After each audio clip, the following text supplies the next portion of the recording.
Assalamualaikum warahmatullahi wabarakatuh.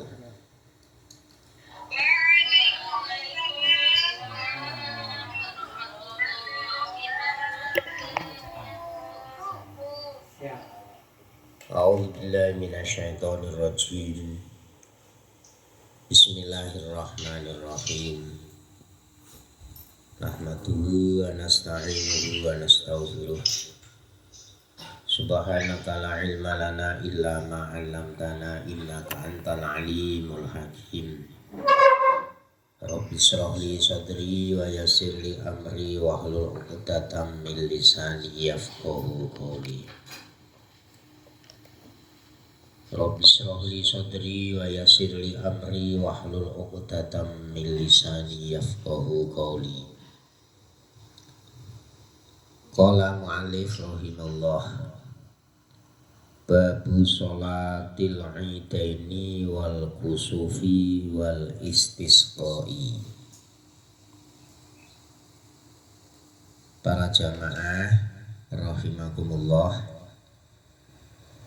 kalau kemarin kita terangkan tentang sholat-sholat yang fardu, yang hukumnya itu wajib, baik sholat 5 waktu maupun sholat Jumat. Pada pagi hari ini materi kita adalah sholat yang hukumnya sunnah, tapi sunatnya itu muakkad, sangat ditekankan, sangat dianjurkan, yaitu bab penerangkan sholat hari raya Idul Fitri dan Idul Adha, serta sholat kusuf, yaitu gerhana matahari dan gerhana bulan. Kalau gerhana bulan itu bisa dipastikan tiap tahun itu terjadi 2 kali. Tapi kalau matahari itu belum pasti. Tapi semuanya itu bisa dihitung, bisa diketahui sebelumnya, yaitu dengan ilmu hisab. Makanya ketika kita mengatakan, atau mungkin di almanak atau kalender ada bahwasanya nanti tanggal 15 Maret akan terjadi gerhana matahari atau gerhana bulan. Pertanyaan kita itu bukan wah itu mendahului takdir, itu bukan begitu. Karena memang dalam Al-Quran itu disebutkan la tabdila li khalqillah dzalika taqdirul azizil alim, yang artinya la tabdila dalam seluruh makhluk ciptaan Allah. La tabdila li khalqillah, apa saja yang diciptakan oleh Allah, peredaran matahari, peredaran bulan, peredaran bumi, dan lain sebagainya. Bahkan umur manusia pun, umur itu yang menciptakan kan Allah.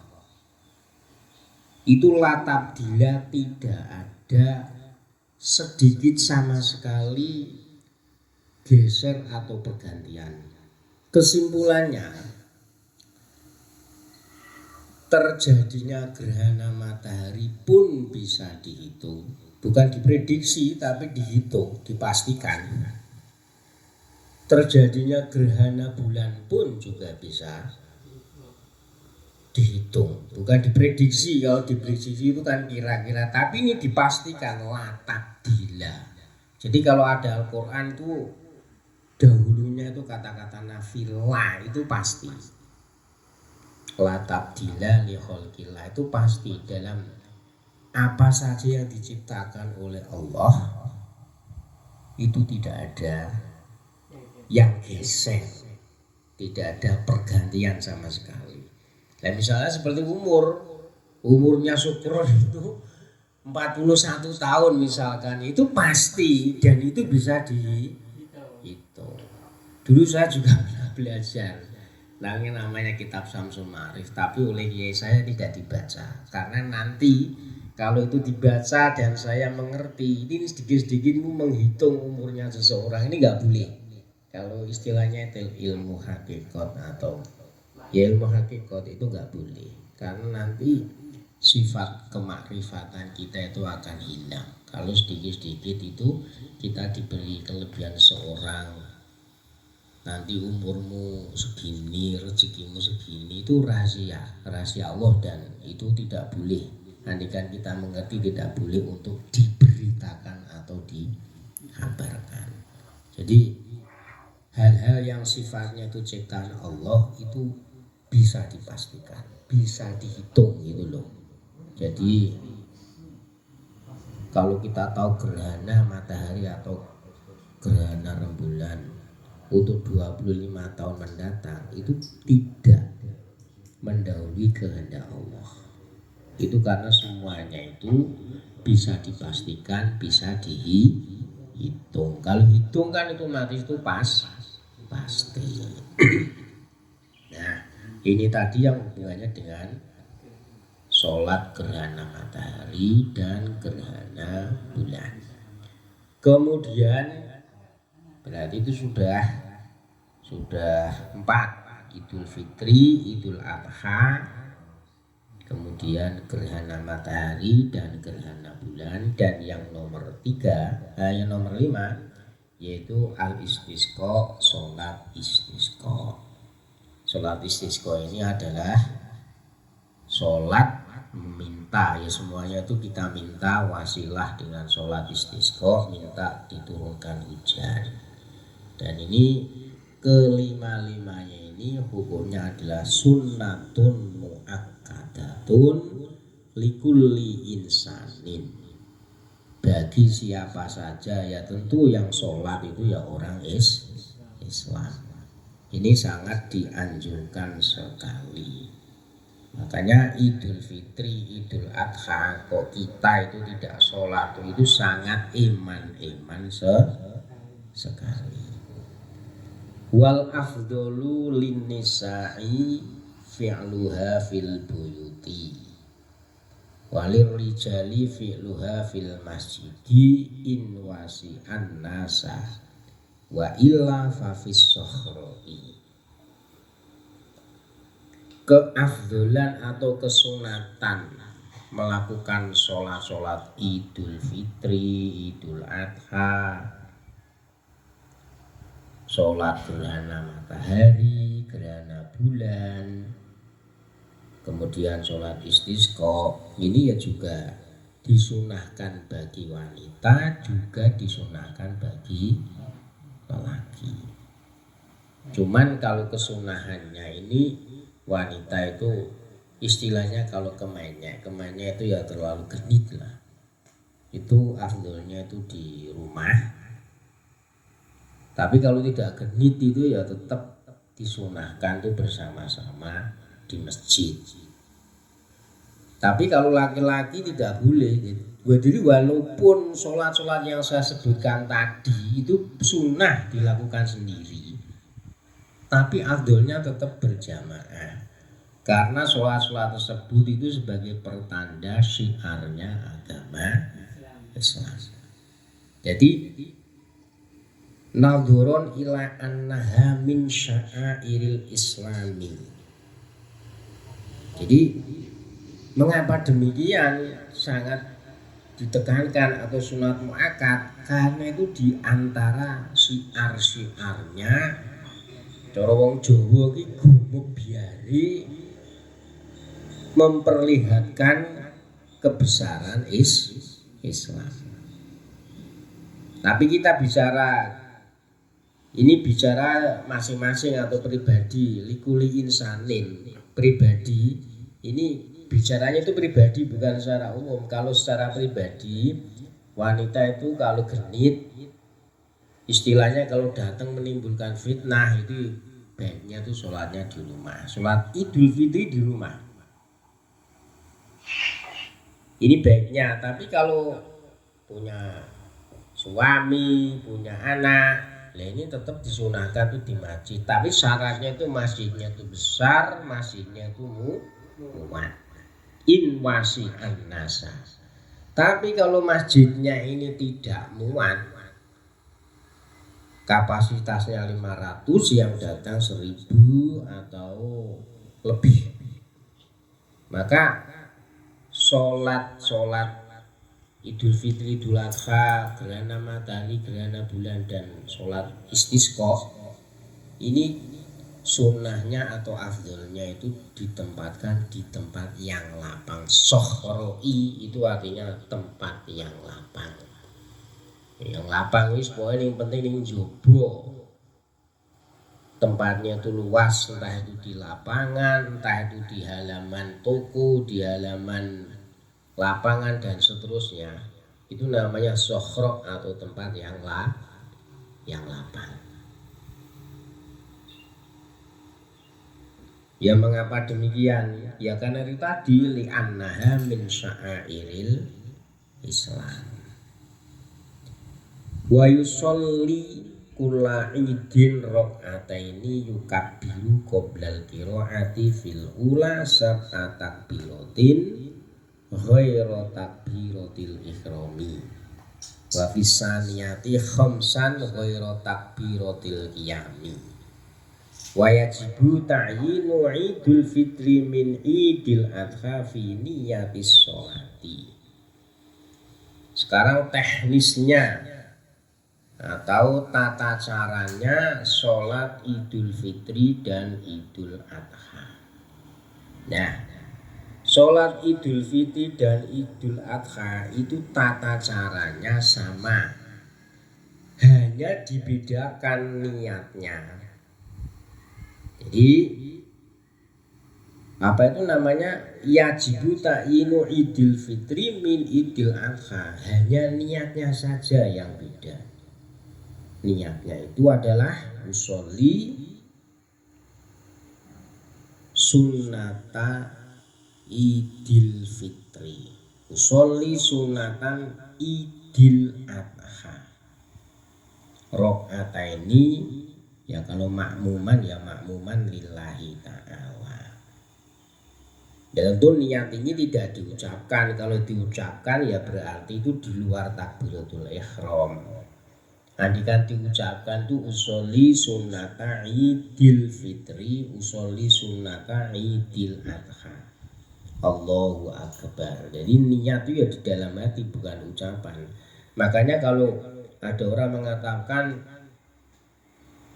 sholat ya sebelum sholat atau sholat mengucapkan usolli fardhul maghribi, itu bid'ah, tidak ajaran Nabi. Itu belum sholat, itu masih di luar sholat. Wong namanya sholat itu adalah ya kullu fi'lin yuftatahu bitakbiri wa yuhtatamu bisalami. Yang namanya sholat itu adalah perbuatan, baik gerakan, baik ucapan yang diawali dengan takbiratul ihram. Makanya orang mengatakan usolli fardhul maghribi dan seterusnya itu mesti sebelum Allahu Akbar. Jadi pada saat-saatnya orang yang punya pendapat sedikit-sedikit itu sebenarnya orang ingin menghancurkan Islam dari dalam, ya seperti itu. Sedikit-sedikit nggak ada dalilnya, sedikit-sedikit nggak ada hadisnya, sedikit-sedikit Rasulullah tidak mengerjakan. Itu hanya penekanan agar supaya kita itu ketika niat itu ingat bahwa kita itu sholat maghrib, bahwa kita itu sholat subuh dan seterusnya. Jadi sekali lagi yang namanya niat itu di dalam hati. Tapi andaikan diucapkan itu usolli sunnata Idul Fitri, itu harus dibedakan. Kalau adha ya usolli sunnata Idul Adha, itu harus dibedakan. Kemudian Allahu Akbar. Akbar ini namanya takbiratul ihram. Pada rakaat pertama itu membaca takbir Allahu Akbar. Allahu Akbar 7 kali selain takbiratul ihram. Ya kalau tidak tergesa-gesa imamnya di antara takbir satu dengan takbir yang lain itu membaca Subhanallah walhamdulillah wala ilaha illallah Allahu Akbar. Itu hanya sunnah, tidak wajib. Ini sholatnya pun juga sunnah. Andikan imamnya itu lupa, ya, andikan imamnya itu lupa. Ketika takbiratul ihram ketika rakaat yang pertama itu tidak membaca takbir 7 kali, sholatnya sah. Itu hanya sunnah.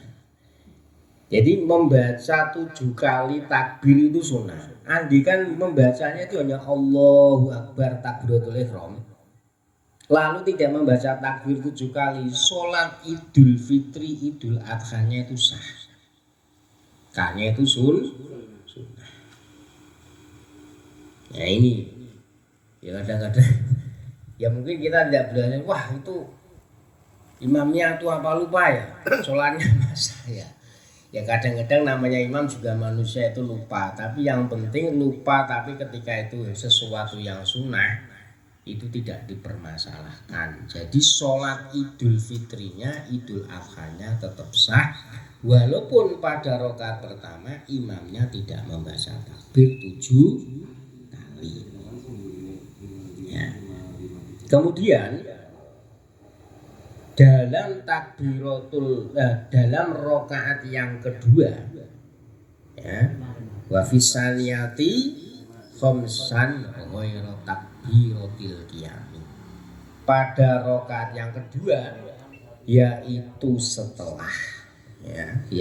setelah bangkit dari sujud menuju rakaat yang kedua, maka ketika sudah berdiri disunahkan membaca takbir 5 kali. Allahu Akbar, Allahu Akbar. Ini kalau tidak tergesa-gesa ya sama saja. Disunahkan di antara takbir itu membaca Subhanallah walhamdulillah wala ilaha illallah Allahu Akbar. Dan begitu juga andikan imamnya itu lupa tidak membaca takbir 5 kali, sholat idnya pun juga tetap sah. Jadi tidak wajib dan sholatnya tidak batal alias sah. Ini waruku'u wa yusannu ayufassila ini wa yusannu ayufassila baina kulli snaini minat takbirati binahwi qauli subhanallah walhamdulillah wala ilaha illallah wallahu akbar. Jadi di antara takbir-takbir yang 5 tadi atau yang 7 pada rakaat yang pertama itu disunahkan ya membaca subhanallah walhamdulillah wala ilaha illallah wallahu akbar. Nah, walau syaka fi adadit takbirati akhadha bil aqalli wa ya minal hayati fala yasjudu li tarki syai'in minha amdan aw sahwan. Jadi kalau misalkan pada rakaat yang pertama kan mestinya takbirnya itu 7 kali, yang kedua itu 5 kali. Ternyata lupa, saya ini sudah 7 apa sudah 8. Maka yang kita ambil itu yang 7. Dan ketika lupa itu tidak perlu sujud sahwi. Baik itu disengaja maupun tidak itu sama saja. Tapi yang penting antara Idul Fitri dan Idul Adha itu harus dibedakan niatnya. Ya niatnya itu Idul Fitri dan Idul Adha.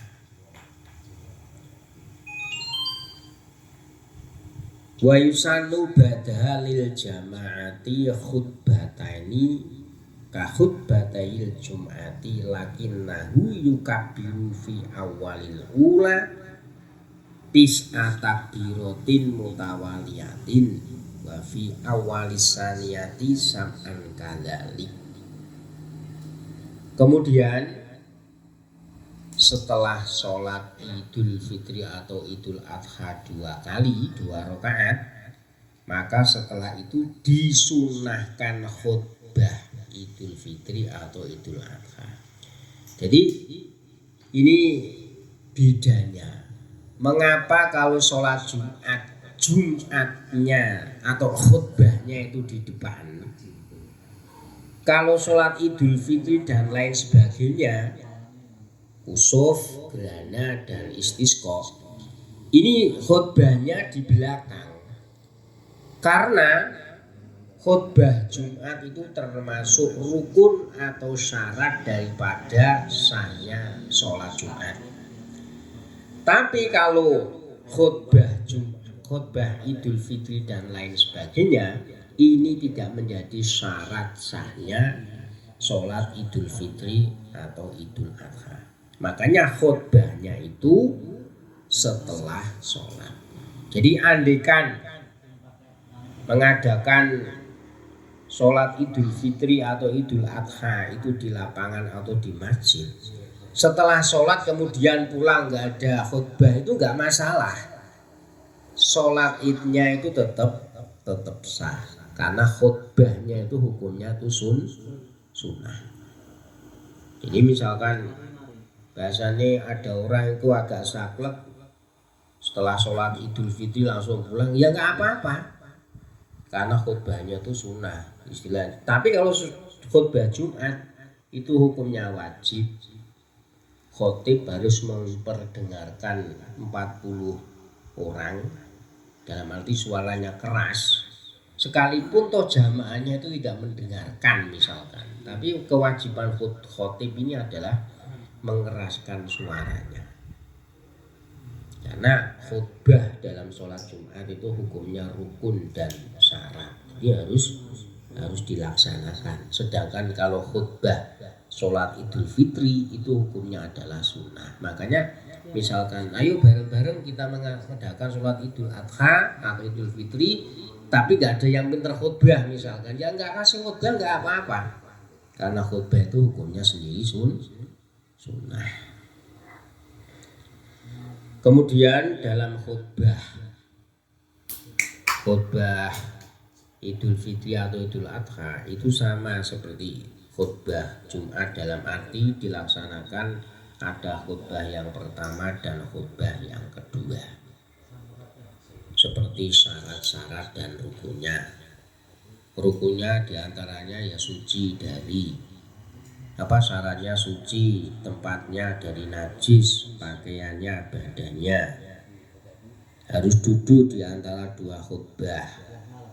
Rukun-rukunnya diantaranya adalah wasiat takwa. Harus ada surat-surat Al-Quran.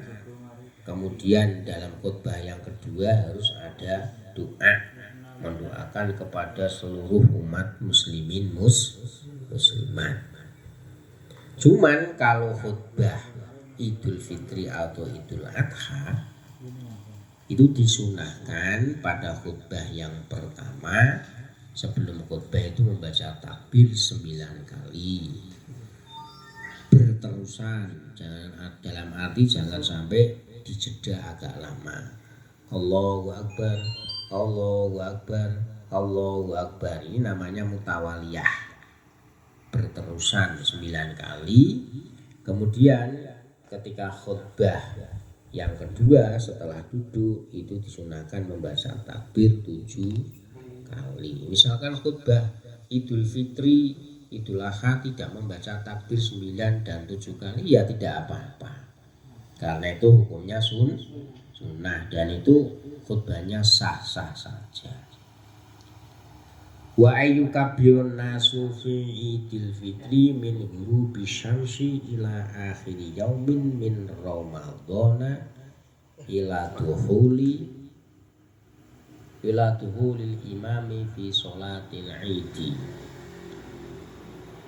Dalam perayaan Idul Fitri seluruh umat Islam, ya seluruh umat Islam disunahkan membaca takbir Allahu Akbar, Allahu Akbar, mulai terbenamnya matahari tanggal 1 Syawal atau berakhirnya bulan suci Ramadan, berarti masuk 1 Syawal, sampai pagi hari ketika imam sudah masuk menuju mimbar khutbah. Ila duhulil imami fi sholatil idi. Jadi setelah selesai khutbah ya sudah, kesunahan takbir itu hukumnya sudah hilang. Dan takbir itu tidak harus ketika di masjid atau di musola. Takbir di mana saja ketika Idul Fitri itu dalam posisi kita dimanapun itu disunahkan membaca takbir. Takbir itu artinya adalah mengumandangkan kalimat Allahu Akbar, yaitu mengagungkan Allah. Kemudian wa fi sholatil adha min subhi yaumi arafata ilal ghurubi akhiru ayamin litasyriki. Sedangkan dalam Idul Adha itu membaca takbir itu dimulai subuhnya hari Arafah, berarti tanggal 29 Dzulhijjah, sampai matahari terbenam akhir daripada hari Tasyrik, berarti tanggal 13 Dzulhijjah. Jadi kalau Idul Adha itu membaca takbir itu selama 5 hari, tapi sunnahnya itu setelah sholat. Makanya itu namanya adalah takbir yang muqayyad, yang dibatasi, yaitu setelah sholat. Tapi kalau Idul Fitri di mana saja, hanya waktunya itu semalam sama setengah hari, ya semalam sajalah sampai pagi hari, itu dimanapun kapanpun itu namanya adalah takbir mursal. Mursal itu artinya itu bebas dimanapun kapanpun. Tapi kalau yang 5 hari dalam bulan Dzulhijjah itu mulai hari Arafah, itu namanya adalah takbir yang muqayyad. Muqayyad itu artinya dibatasi, yaitu dibaca setelah sholat. Entah itu sholat fardu maupun sholat sunnah. Bahkan ketika hari Idul Adha atau hari Tasyrik itu ada orang meninggal, setelah sholat jenazah pun disunahkan membaca takbir. Karena itu takbirnya namanya muqayyad. Ya, paham ya? Ya, ini sementara untuk sholat apa itu namanya, sholat gerhana matahari, gerhana bulan, dan istisqa untuk yang akan datang.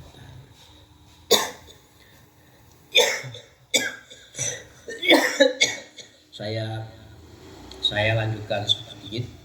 Wa amal hujjaju fayukabbiruna fil adha idza tahallalu min ihramihim. Sedangkan orang-orang yang melakukan ibadah haji, ya, orang-orang yang melakukan ibadah haji, mereka sama mengumandangkan takbir ketika sholat Idul Adha. Orang ibadah haji kan tidak melaksanakan Idul Adha, semuanya itu sama menyandang ihram, posisinya itu di Mina. Kalau Arafah itu tanggal 9, makanya dikatakan puasa hari Arafah. Malam 10-nya itu nginep atau mabit di Muzdalifah, kemudian paginya itu menuju ke Mina. Nah ini para hujjaj atau orang yang melakukan ibadah haji itu tidak melaksanakan sholat Idul Adha karena posisinya itu tidak berada di, ya posisinya itu sangat sulit. Lah mereka semuanya itu disunahkan membaca takbir ketika mereka itu sudah tahallul min ihramihim, dari ihramnya. Jadi apa itu namanya, setelah jumrah yang pertama itu apa, sunah nyukur ya, gelem pelontos ya pelontos, ora gelem itu ya minimal tuh tiga helai. Ya kondisinya itu menyenangkan, walaupun itu kondisinya itu sangat susah, tapi menyenangkan. Ini diantara sholat Idul Fitri dan sholat Idul Adha. Ya sebenarnya itu sunnah kalau kita sebenarnya itu ya ibadah puasa, ibadah yang sifatnya itu sunnah biasa. Cuman bagi kita itu karena itu momen-momen di mana masyarakat itu sama kumpulnya itu banyak. Dimana kalau Jumat dekat masjid banyak yang tidak cuma tadi masjid ya karena kerja, tapi kan ketika waktu Idul Fitri jamaah Idul Adha itu ketika libur mereka semuanya itu berkumpul, sehingga semangat untuk melaksanakan sholat Idul Adha ataupun Idul Fitri itu sangat luar biasa. Makanya di sini hukumnya itu adalah sunat muakkad, bukan cuma sunat hayat tapi sunat muakkad, sunat yang sangat ditekankan karena itu min sya'airil Islam, karena itu diantara syiar-syiar kebesaran agama Islam. Semoga bermanfaat. Al-Fatihah.